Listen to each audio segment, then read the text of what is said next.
अगर मैं जिंदा हूं तो जिंदगी का सबूत दूंगा, मैं मुर्दा नहीं हूं, ना मुर्दा होने दूंगा किसी को।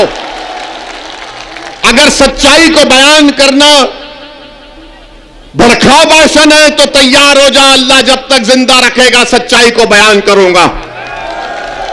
अगर जालिम को जालिम कहना भड़काऊ भाषण है तो तैयार हो जाओ, अल्लाह हमको जब तक जिंदा रखेगा हम कभी जालिम से कॉम्प्रोमाइज नहीं करेंगे, उससे पंजा आजमाई करेंगे। अगर कोई कहेगा कि गरीब मजलूमों का साथ देना, चाहे मुसलमान हो, हिंदू हो, दलित हो, उसका साथ देना भड़काऊ भाषण है, तो जिंदगी भर उन गरीब हिंदू, मुसलमानों, दलितों की बात हम करते रहेंगे। मेरे अजीज दोस्तों और बुजुर्गों, याद रखो, असदुद्दीन ओवैसी आपसे सिर्फ इस बात की गुजारिश करने आया है कि मैं जो तुम्हारे सामने खड़े होकर जिन बातों को बयान कर रहा हूं, ये बातें वो नहीं है कि आसमान से तारे तोड़कर लाने की बात नहीं कर रहा हूं। मैं तुमसे ये नहीं कह रहा हूं कि चांद पर जाकर उसकी मट्ठी उठाकर मैं तुमको लाकर दूंगा। मैं तुमसे ये भी नहीं कह रहा हूं कि समंदर की तह में जाकर मैं मोती तुम्हारे लिए चुनकर लाऊंगा।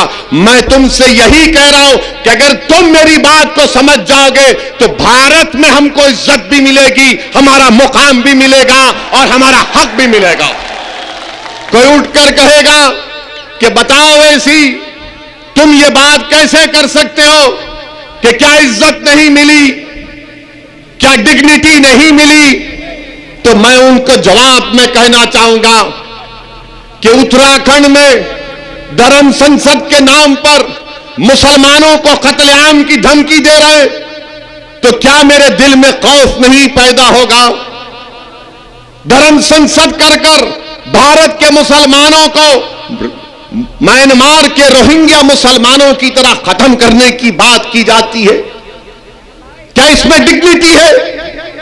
रायपुर में धर्म संसद होता है, कांग्रेस की सरकार है, वहां पर कोई कहता है कि इंसानियत को बचाना है तो मुसलमानों को सफ़े हस्ती से मिटा दो। बताओ ये कौन सी डिग्निटी है? ये कौन सा खौफ दूर करने की बातें की जा रही हैं? और किसी को अब तक गिरफ्तार नहीं किया गया। ये तमाम के तमाम लोग बकवास के बकवास बकते रहे। इख्तिदार उत्तराखंड में बीजेपी के पास, इख्तिदार रायपुर में कांग्रेस के पास, और सब आकर बोलते, बीजेपी बोलती है, मोदी बोलते हैं कि सबका साथ, सबका विकास, सबका विश्वास। कांग्रेस कहती है कि हम नेहरूवियन आइडियोलॉजी को मानने वाले। अरे तुम किसको मानते हो ये तो बताओ हमको। तुम ना नेहरू को मानते, तुम ना संविधान को मानते, तुम ना मुजाहिदीन आजादी के वारिस हो, बल्कि तुम तो इस मजहब में नफरत को फैला रहे हो।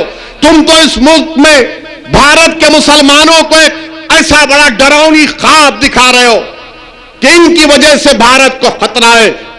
कि इस तरह की गुफ्तगू उत्तराखंड में हुई, कितनी पार्टियों ने एहतजाज किया? क्या कांग्रेस ने एहतजाज किया उत्तराखंड में? क्या समाजवादी पार्टी के लोग अपनी लाल टोपी पहनकर निकल कर आए? क्या रायपुर में कांग्रेस की हुकूमत ने उस तरह का फंक्शन करवाया? खुद हुकूमत ने करवाया, जिसमें तमाम बातें की जा रही।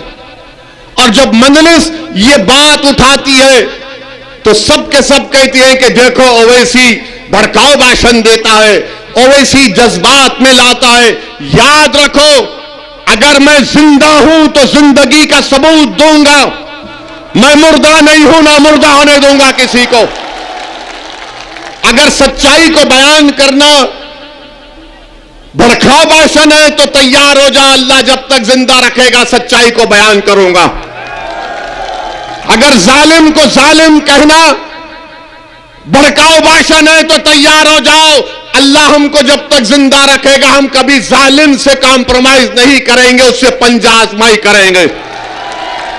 अगर कोई कहेगा कि गरीब मजलूमों का साथ देना, चाहे मुसलमान हो, हिंदू हो, दलित हो, उसका साथ देना भड़काऊ भाषण है, तो जिंदगी भर उन गरीब हिंदू, मुसलमानों, दलितों की बात हम करते रहेंगे। अगर संविधान को बचाना भड़काऊ भाषण है तो हम ये भड़काऊ भाषण बोलते रहेंगे।